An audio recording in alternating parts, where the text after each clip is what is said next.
तो प्यारे बच्चों, इस वीडियो में डिस्कस करेंगे class 9th subject math mid term exam 2024-25 morning shift के पेपर के सॉल्यूशन को दोनों मीडियम में एक साथ, हिंदी इंग्लिश दोनों मीडियम में। ठीक है, सबसे इम्पोर्टेंट ये बच्चों कि जितने पेपर आपके हुए हैं, ठीक है ना, अभी तक क्लास 6 to 12 के सभी के ऑफिशियल आंसर अपलोड हैं, जिससे आपकी कॉपी चेक होती है।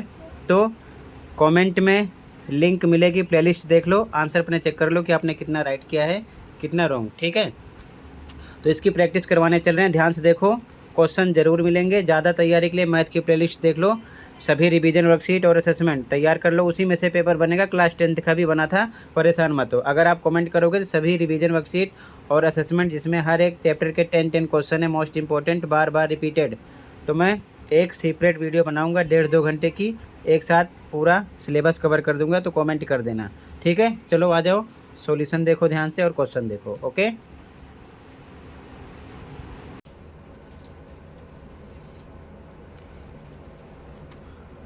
क्वेश्चन नंबर 1 है,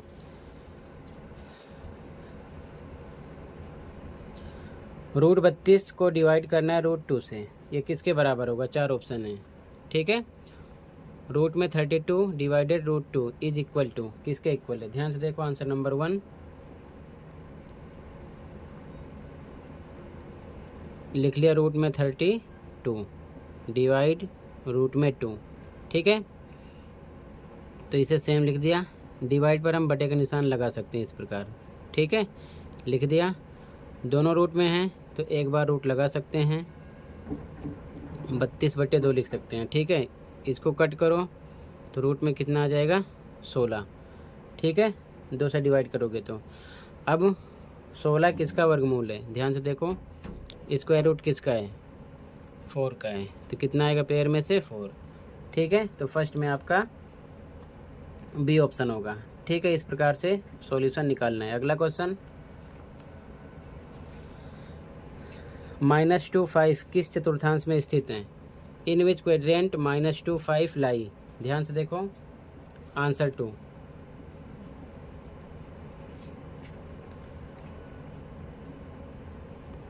ये आपका होता है वाई एक्सिस, यानी कि वाई अक्ष, और ये होता है एक्स। ठीक है, अब ध्यान रखना है, ये फर्स्ट होता है, ये सेकंड, ये थर्ड और ये fourth.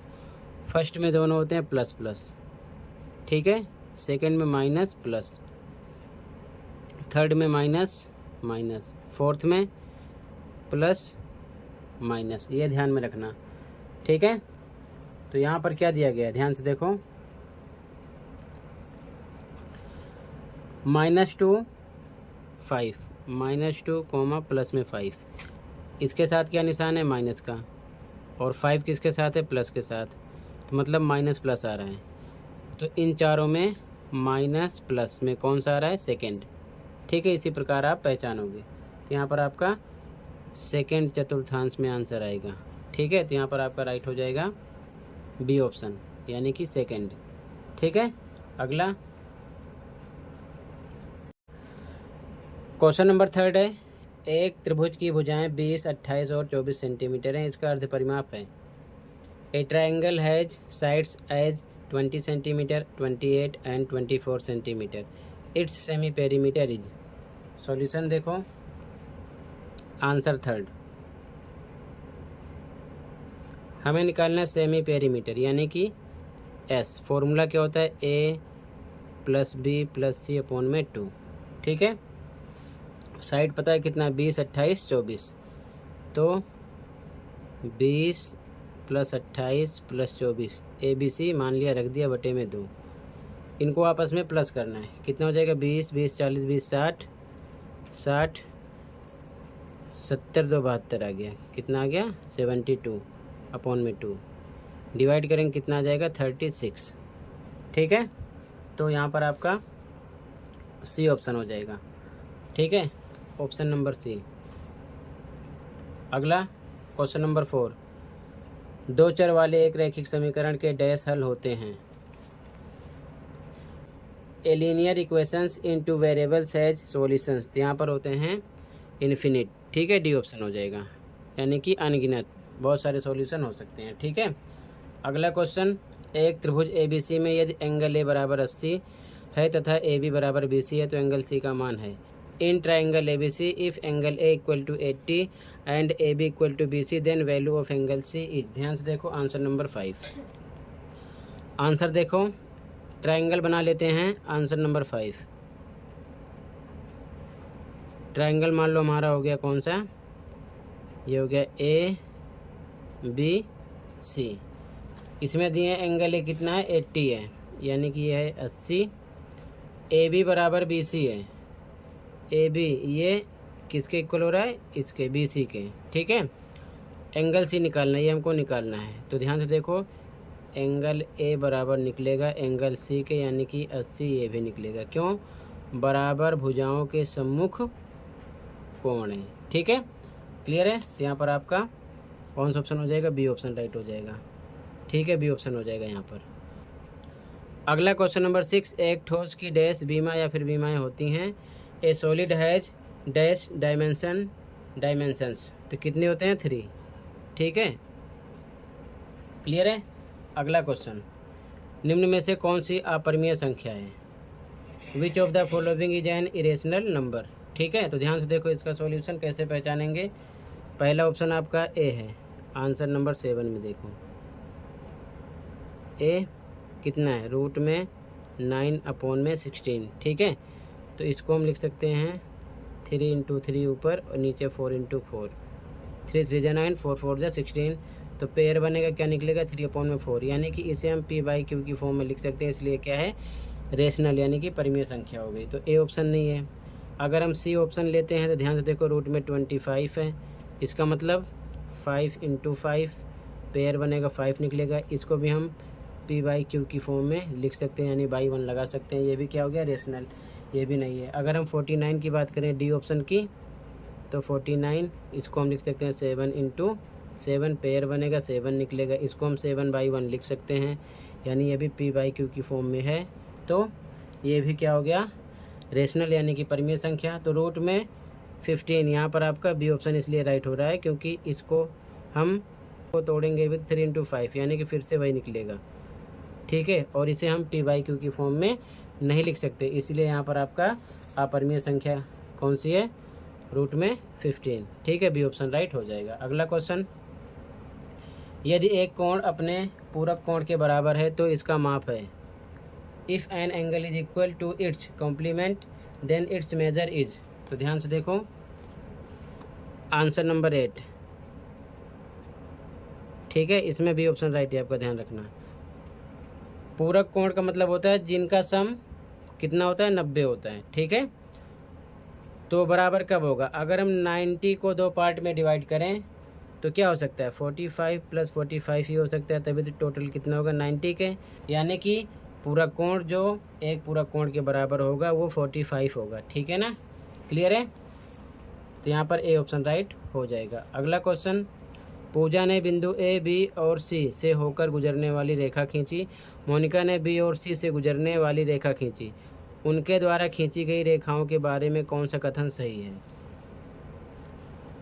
Puja drew a line passing through the points A B and C. Monika drew a line passing through B and C. Which is the correct statement about the lines they drew. अब देखो ध्यान से, पूजा ने ABC खींचा है, answer number 9 देखो, answer number 9। अब मान लेते हैं लाइन है ABC। ठीक है, उसके बाद में मोनिका ने B और C से गुजरने वाली, यानी यहाँ से स्टार्ट किया है। ठीक है ना, B और C से, इसी के ऊपर से B से स्टार्ट हो रहा है, यहाँ से यहाँ तक उनका भी है, मोनिका का। तो कह रहे हैं कि गुजरने वाली रेखा खींची, उनके द्वारा खींची गई रेखाओं के बारे में कौन सा कथन सही है। रेखाएं केवल एक बिंदु पर मिलती हैं, बिल्कुल नहीं। रेखाएं लंबवत हैं, बिल्कुल नहीं। रेखाएं समांतर हैं, ये भी नहीं है। रेखाएं संपाती हैं, जब कोई रेखा एक दूसरे रेखा के ऊपर चलती है तो उसे बोलते हैं संपाती। तो यहाँ पर आपका डी ऑप्शन है, रेखाएं क्या हैं, संपाती हैं, यानी कि द लाइन्स कोइंसाइड। ठीक है ना, क्लियर है।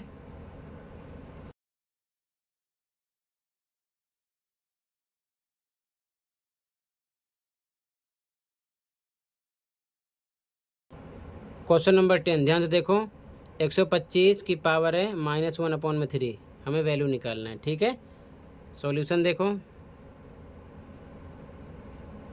आंसर 10, 125 की पावर है 1/3। ध्यान से देखो, ठीक है। इसका हम निकालेंगे एलसीएम, तो कितना आ जाएगा, 5 से कटेगा, क्योंकि एलसीएम के लिए ध्यान रखना, पहले हम 2 से कट करते हैं, ना कट हो, फिर 3 से, ना कट हो तो 5 से, ऐसे बढ़ते रहते हैं। ठीक है, 5 से कट होगा, कितना आ जाएगा 25, फिर ये 5 से कट होगा 5, फिर ये 5 एकम 5, 5 कितनी बार है, 3 बार। लिखेंगे यहाँ पर 5 × 5 × 5, ऐसे लिख सकते हैं, -1/3 पावर में। ठीक है, आगे सोल्व करेंगे, ध्यान से देखो, 5 कितनी बार है, 3 बार लिख सकते हैं, 5 की पावर 3, और फिर गुणे के निशान -1/3। ठीक है, सेम, 3 से 3 कट गया, 3 से 3 कट गया, क्या बचा, 5 की पावर -1। ठीक है, अब यहाँ पर अगर हम देखेंगे तो 5 की पावर -1 कोई सा भी ऑप्शन नहीं है, तो इसको हम लिख सकते हैं 1/5 -38, इस फॉर्म में ये हो जाता है। तो यहाँ पर आपका ये आंसर हो जाएगा। ठीक है, तो यहाँ पर आपका सी ऑप्शन राइट है। ठीक है, अगला क्वेश्चन, क्वेश्चन 11, दो रेखाएं ए बी और सी डी बिंदु ओ पर प्रतिच्छेद करती हैं। यदि एंगल बी ओ सी बराबर 53 डिग्री है तो एंगल बी ओ डी है। 2 straight lines AB and CD cut each other at O. If angle BOC equal to 53 degree, then angle BOD is। ध्यान से देखो, आंसर नंबर 11, दो रेखाएं हैं, ये AB है, मान लेते ये क्या है, CD है। ठीक है, एक दूसरे को O पर कट करती है, मान लेते हैं यहाँ पर O पॉइंट है। ठीक है, जहाँ पर कट कर रही हैं। एंगल बी ओ सी 53 है, बी ओ सी ये इतना 53 डिग्री है, बी ओ डी निकालना है, बी ओ डी ये हमको निकालना है। ध्यान से देखो, सी डी लाइन पर ये क्या बन रहा है, लीनियर पेयर, रैखिक युग्म, इस प्रकार से देखो बन रहा है ना, ये 53 है, ये क्वेश्चन मार्क है, निकालना है। तो ध्यान से देखो कैसे लिखोगे, इसको लिख सकते हैं angle B O C plus इसका नाम B O D, angle B O D बराबर कितना होगा, 180 के। क्यों, लीनियर पेयर और हिंदी में रैखिक युग्म। ठीक है, बी ओ सी कितना है, बी ओ सी 53 रख सकते हैं, plus angle B O D बराबर 180 के। तो एंगल बी ओ डी बराबर 180, ये प्लस के इधर आएगा, निशान बदल जाएगा, माइनस हो जाएगा, तो कितना आएगा 127। ठीक है, डिग्री। तो यहाँ पर आपका बी ऑप्शन राइट हो जाएगा। ओके, अगला क्वेश्चन 12, एक समबाहु त्रिभुज का क्षेत्रफल 16√3 वर्ग सेंटीमीटर है। इस त्रिभुज की भुजा है। The area of an equilateral triangle is 16√3 centimeter square. The side of triangle is। ध्यान से देखो, आंसर नंबर 12, एरिया दे रखा है, क्षेत्रफल एरिया कितना दिया, 16√3। ठीक है, तो समबाहु त्रिभुज है, यानी कि इक्विलेटरल ट्रायंगल है, तो इसका फॉर्मूला होता है √3/4 ए स्क्वायर। ए यहाँ पर साइड है, इधर रखेंगे, ये बराबर 16√3 के होगा। जब एरिया पता है तो एरिया का फॉर्मूला इस साइड हम रखेंगे। ठीक है, ध्यान से देखो, ए का पता नहीं है तो √3 ए स्क्वायर अपॉन में 4 इक्वल टू 16√3/1 लगा सकते हैं, क्रॉस मल्टीप्लाई करेंगे। ठीक है, इसका इससे होगा 1 से, सेम आएगा,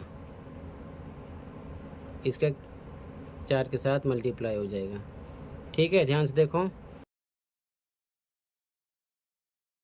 दोनों तरफ √3 से √3 कट जाएगा, ए स्क्वायर बराबर कितना आएगा, 16 को 4 से करेंगे 64, 64 आएगा, तो ए बराबर रूट में हो जाएगा, स्क्वायर हटेगा, रूट लगेगा। ये किसका वर्गमूल है, 8 × 8, 2 का पेयर बनेगा, 8 निकलेगा। ठीक है, सेंटीमीटर। ये हो गई साइड यानी कि भुजा। ठीक है, तो यहाँ पर आपका सी ऑप्शन हो गया है। ठीक है, अगला क्वेश्चन 13, यदि ए बी बराबर क्यू आर, बी सी बराबर पी आर तथा एंगल बी बराबर एंगल आर है तो ध्यान से देखो, यहाँ पर दिए हैं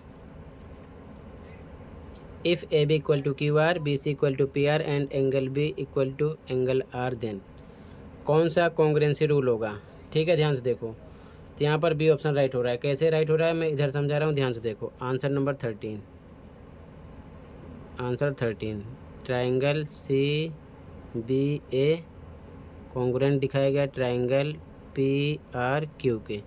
कैसे, ध्यान से देखो, यहाँ पर दिए हैं A B equal Q R है, तो देखो इधर से A B Q R last से इधर देखा गया ए बी और क्यू आर लास्ट से ही है। ठीक है, B C equal P R है, बी सी ध्यान से देखो, इसके बाद बी सी ये है, बी से स्टार्ट हुआ पी आर यानी आर पी ये है। ठीक है, angle B equal angle R, angle B भी बीच में ही है और आर भी बीच में है। ठीक है, इसीलिए ये कॉन्ग्रुएंट हो रहा है कॉन्ग्रुएंसी रूल से। ठीक है, अगला, यदि 2,0 रैखिक समीकरण 2x + 3y बराबर k का एक हल है तो k का मान होगा। If 2,0 is a solution of equation 2x + 3y equal to k, then the value of k is. ध्यान से देखो, ऐसा क्वेश्चन पेपर में आपको ज़रूर मिलेगा। आंसर नंबर 14, पहले इक्वेशन लिख लेते हैं, कितना है 2x + 3y equal to k और इसका हल कौन सा है 2,0। तो अब ध्यान से देखो, स्टार्टिंग वाला x होता है और ये y। आप असेसमेंट में ऐसे बहुत सारे क्वेश्चन किए हो। ठीक है, प्रैक्टिस ज़रूर करना। यहाँ पर रख दो, x पर हमें रखना है 2, तो 2 है, बीच में गुणे का निशान, x पर रखना है 2 + 3 गुणे का निशान, y पर रखना है 0 बराबर k, 2 को 2 से किया 4, 0 बराबर k, तो इसमें प्लस होगा 4 ही आएगा बराबर k, यानी k का मान आ गया 4। ठीक है, तो यहाँ पर आपका डी ऑप्शन राइट है यहाँ पर। ठीक है, ऑप्शन नंबर डी राइट है। अगला क्वेश्चन, निम्नलिखित में से कौन सा x के बराबर है। Which of the following is equal to x। ध्यान से देखो, यहाँ पर सी ऑप्शन राइट है। सी ऑप्शन राइट कैसे, मैं आपको समझा रहा हूँ, ध्यान से देखो। ठीक है, लिखकर ऑप्शन सी है आंसर नंबर 15 में। ध्यान से देखो, रूट फिर ब्रैकेट, रूट में x⁻³ ब्रैकेट 4/3। ठीक है, सबसे पहले हम इसके अंदर देखेंगे, ध्यान से, यहाँ पर x⁻³ लिख लिया। अब ये रूट हटाएंगे ना हम, तो ये रूट हटता है तो गुणे हम इसको 1/2 लिख सकते हैं। रूट हटेगा 1/2 गुणे के साथ लगेगा, समझ गए, ये फिनिश है। अब ये ब्रैकेट आ गया, फिर से गुणे का निशान लगेगा, तो यहाँ पर आ गया 4/3। ठीक है, अब ये बड़ा वाला रूट बचा है, फिर गुणे का निशान लगेगा, इसके लिए भी 1/2 लगेगा। रूट हटेगा तो 1/2 लगेगा, ध्यान रखना। ठीक है, अब सोल्व करो, देखो 2 से कट हुआ, 2 आया, 2 से कट ये हो गया। ठीक है, अब ये देखो 3 से 3 ये कट हो गया। ठीक है, बचा क्या x⁻1, यानी कि x किसके बराबर निकल रहा है 1 के। ठीक है, तो इसीलिए यहाँ पर सी ऑप्शन हो रहा है, क्योंकि x के बराबर यही आ रहा है। ठीक है, क्लियर है, ये x के बराबर है, तो x बराबर 1 या x बराबर x निकल रहा है, इसका मतलब 1 लिखो ना लिखो। ठीक है, ये x के बराबर है, x कितनी बार है, 1 बार है, तो बराबर x से निकल रहा है। ठीक है, ये आ जाएगा। क्लियर है, बाकी ये तीनों ऑप्शन नहीं है, तो यहाँ पर सी ऑप्शन राइट है। अगला क्वेश्चन, वही बिंदु किस चतुर्थांश में होगा जिसका भुज 2 और कोटि -3 है। In which quadrant does the point lie whose abscissa is 2 and ordinate is -3। Mental math की बुक में ऐसे मैंने बहुत सारे क्वेश्चन करवा रखे हैं, आप अच्छे से पढ़ लेना, पूरा चैप्टर अपलोड है। ठीक है ना, ध्यान रखना। तो देखो, सबसे पहले आंसर नंबर 16, वह बिंदु किस चतुर्थांश में होगा, भुज। भुज इसको बोलते हैं एब्सिसा। ठीक है, एब्सिसा, ध्यान रखना, ये आपका होता है x कितना है 2 है। कोटि यानी कि ऑर्डिनेट बोलते हैं, ये होता है y कितना दे रखे हैं -3। ठीक है ना, तो ये हो गया, पहले x का लिखते हैं 2, -3, पहले x वाला लिखेंगे फिर y वाला, इसके साथ प्लस का निशान है और इसके साथ माइनस का। अब प्लस माइनस किस में होता है मैंने आपको बता रखा है, ये पहला होता है, इसमें दोनों होते हैं प्लस के, ये दूसरा होता है, इसमें होता है माइनस प्लस, तीसरा होता है दोनों माइनस के होते हैं। चौथा होता है प्लस माइनस होता है, तो प्लस माइनस चौथे में आ रहा है। ठीक है, तो यहाँ पर आपका डी आएगा फोर्थ। ठीक है, ध्यान रखना, यहाँ पर ध्यान रखना। ठीक है, फोर्थ आएगा। अगला, एक संख्या परिमेय होती है यदि उसका दशमलव निरूपण है। A number is irrational if its decimal representation is, तो non terminating non recurring, C option right हो जाएगा। अशांत अनावर्ती, यहाँ पर डी है, ध्यान रखना। ठीक है, अगला क्वेश्चन है 3 दो प्रतिच्छेदी रेखाओं द्वारा बनाए गए त्रिभुजों को आकृति में दिखाया गया है। त्रिभुज पी क्यू आर सर्वांगसम त्रिभुज एम क्यू एन को सिद्ध करने के लिए क्या अतिरिक्त जानकारी की आवश्यकता है? The triangles made by 2 intersecting lines are shown in the figure. What additional information is required to prove triangle P Q R congruent triangle M Q N? ध्यान से देखो इस प्रकार से। तो यहाँ पर देखो, एक तो ये साइड इक्वल हो गई है इस साइड के, क्लियर है। ठीक है, ये पता है ये क्या है, वर्टिकली अपोजिट एंगल है, यानी कि शीर्षाभिमुख कोण है, तो ये इसके इक्वल जाएगा। ये भी क्लियर हो गया, दो चीज़ें पता चल गई। अब ज़रूरत क्या है, साइड एंगल का पता चल गया, साइड एंगल का पता चल गया। अब एक हमें साइड पता होनी चाहिए, तो साइड क्या हो गई, तो हम ये साइड ले सकते हैं पी क्यू, ये वाली साइड इक्वल होनी चाहिए किसके, एम क्यू के या फिर क्यू एम के। ठीक है, तो साइड एंगल साइड रूल से क्या हो जाएगा, कॉन्ग्रुएंट, तो बी ऑप्शन हो गया। यहाँ पर डी ऑप्शन भी आपका राइट है। अगर ये साइड नहीं चाहिए तो ये साइड इक्वल दिखा दो, एम एन इक्वल होना चाहिए किसके, पी आर के, तब भी हो जाएगा। तो ये भी हम लिख सकते हैं, यहाँ पर बी और डी दोनों राइट हैं। ठीक है, ध्यान रखना, बी डी दोनों हो सकते हैं। अगला क्वेश्चन 19 एंड 20। ठीक है, ये असर्शन रीजन वाले क्वेश्चन है, अभिकथन और कारण वाले। ठीक, अब ध्यान समझना, इसमें क्या होता है कि दो स्टेटमेंट होती है, अगर दोनों सही हों और जो कारण होता है वो अभिकथन की व्याख्या करता है तो हम ए ऑप्शन लगाते हैं। सेकंड कंडीशन में दोनों सही हों लेकिन कारण अभिकथन की व्याख्या न करे तो बी लगाते हैं। थर्ड कंडीशन में अगर मान लो पहला स्टेटमेंट राइट है दूसरा रॉन्ग है तो सी लगाएंगे। फोर्थ कंडीशन में अगर पहला ही रॉन्ग है दूसरा राइट है तो हम लगाते हैं डी। ठीक है, इसी प्रकार ए बी सी डी में आंसर देते हैं। तो जैसे कि पहला क्वेश्चन है अभिकथन, असर्शन दी गई आकृति में angle A O D equal 70 degree तथा B O C equal 110 degree. Assertion कह रहा है कि in the given figure angle A O D equal to 70 and angle B O C equal to 110। यहाँ पर देखो ये 70 है और ये 110 है, तो ध्यान से देखो ये क्रॉस जैसा सिंबल हो रहा है। ठीक है, तो ये बन गया शीर्षाभिमुख कोण, ये 110 है ये 70 है, तो ये तो दोनों 110 होना चाहिए दोनों 70 होना चाहिए, तो ये क्या हो गया, गलत है, ऐसा होता नहीं है। शीर्षाभिमुख कोण बराबर होते हैं, तो पहली स्टेटमेंट क्या हो गई है, रॉन्ग। अगला शीर्षाभिमुख कोण बराबर होते हैं, ये बिल्कुल सही बात बता रहे हैं। ठीक है, vertically opposite angles are equal, ये बिल्कुल सही है, ये रॉन्ग है। अब बराबर होते हैं तो इसे बराबर होना था ना, बराबर नहीं। अब ध्यान से देखो यहाँ पर कौन सी कंडीशन चल रही है, यहाँ पर देखो पहला आपका रॉन्ग है तो अभिकथन ए असत्य है लेकिन कारण आर सत्य है, यानी कि असर्शन आपका क्या है, फॉल्स है, और रीजन सेकंड वाला स्टेटमेंट जो है क्या है, ट्रू है, तो यहाँ पर डी ऑप्शन है। ठीक है ना, इसलिए यहाँ पर डी लगेगा। ठीक है, ध्यान रखना। अगला क्वेश्चन 2,8 से होकर अनंत रेखाएं गुजरती हैं।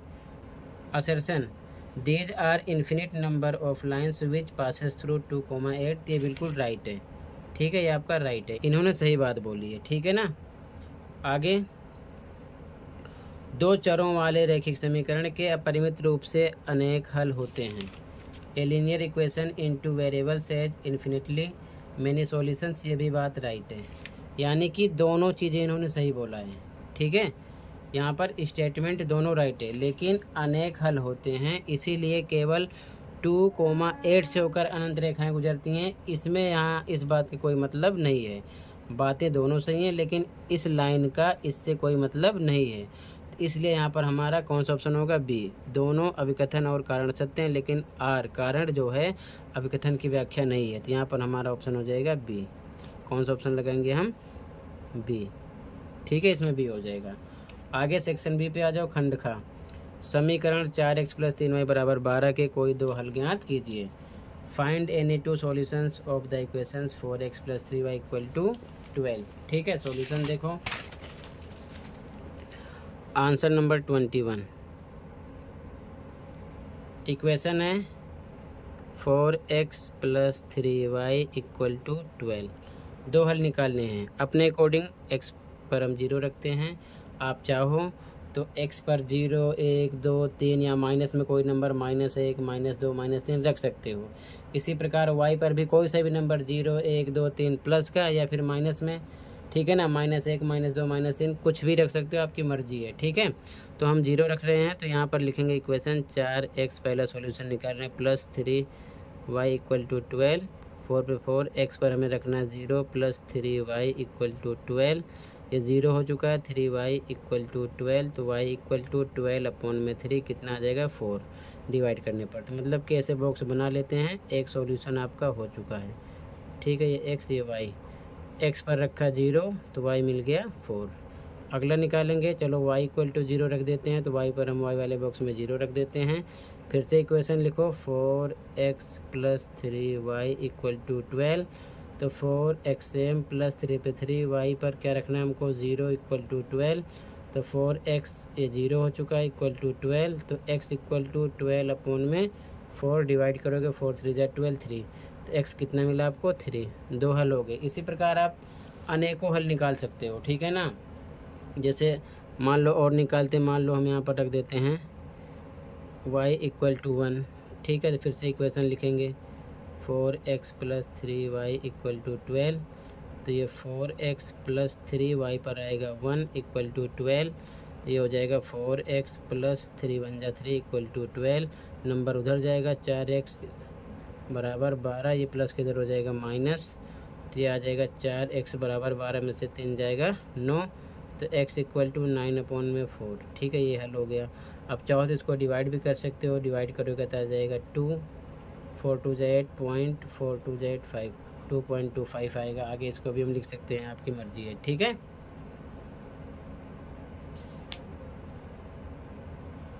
तो ऐसे ही आप अनेकों हल निकाल सकते हो। फिलहाल यहाँ पर केवल 2 निकालना है। ठीक है, आगे समांतर रेखाओं की परिभाषा लिखना है आकृति के साथ। ठीक है, straight line definition of parallel lines with figure. ठीक है, तो बाकी क्वेश्चन आप ऐसे देख सकते हो। आगे आप यहाँ से क्वेश्चन देख लो। ठीक है, कंप्लीट पेपर के आंसर के लिए आप चैनल पर या फिर कमेंट में प्लेलिस्ट देखो, कंप्लीट पेपर के आंसर की अपलोड है, देखकर प्रैक्टिस कर सकते हो। ठीक है, सभी क्वेश्चन है मोस्ट इम्पोर्टेंट। ऐसे क्वेश्चन आपकी रिवीजन वर्कशीट में और असेसमेंट में किए गए हैं, इस सेशन में भी 2025-26 में। तो प्लेलिस्ट चेक करो, सभी रिवीजन वर्कशीट की प्रैक्टिस करो। अगर अच्छे से कर लोगे तो उससे बाहर क्वेश्चन नहीं आएगा। ठीक है, ये चीज़ ध्यान में रखना। क्लास 10th के लिए भी बोला था, पिछले 4-5 साल से सभी असेसमेंट प्रोवाइड करता हूँ विद सॉल्यूशन। तो आपके लिए सही बोल रहा हूँ, प्रैक्टिस करो। ओके।